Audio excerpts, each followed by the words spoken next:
Bonjour et bienvenue dans cette nouvelle vidéo. Dans cette vidéo, il est question pour nous de faire suivre un robot le cycle de Van der Pol. Donc on a un robot comme ça. Ici là on a donc X, Y et delta qui est l'inclinaison des roues et θ qui est le cap ainsi que la vitesse qui sont les variables d'état de notre système. Donc on va donc commander ce robot de telle sorte qu'il puisse suivre donc le cycle de Van der Pol. On a les équations qui sont régies par ça. Et ici, on peut remarquer que U1 et U2 sont liés à la vitesse et l'inclinaison des roues. Donc, du coup, il n'y a que ces deux variables que nous pouvons commander. Précisément, dans le cap et la vitesse. Donc, pour pouvoir utiliser donc un bouclage par linéarisation, on va d'abord réduire le système pour qu'il ait cette forme en utilisant donc un régulateur, un amplifieur opérationnel en quelque sorte, qui va donc permettre d'obtenir donc ce système par changement de variable.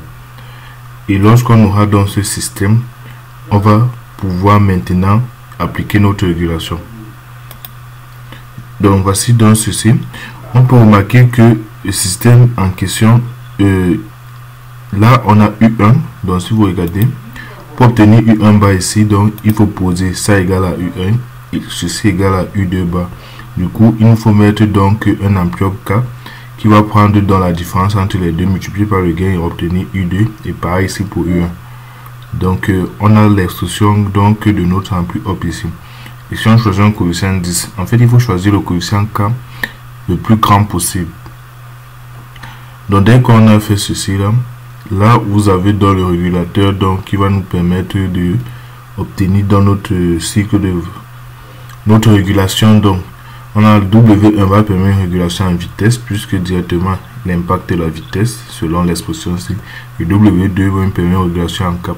Et pour éviter donc des tours sur soi-même, on va prendre donc saut toute qui est égal donc on va prendre donc une régulation à cap grâce au filtre saut toute, parce qu'avec ce filtre on évite dans des rotations de 2 puis sur lui-même.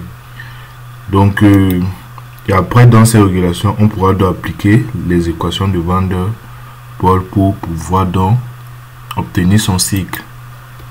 Donc c'est ça que nous avons ici là. Nous avons l'équation d'état, vous avez ici la équation de Van der Pol, et ici là donc on a W qui n'est rien d'autre que la commande qu'on veut faire passer.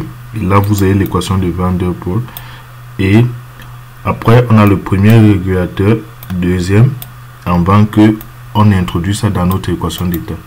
Lorsqu'on simule tout ça, on a dans notre voiture là qui va se comporter exactement comme les flèches sur le système.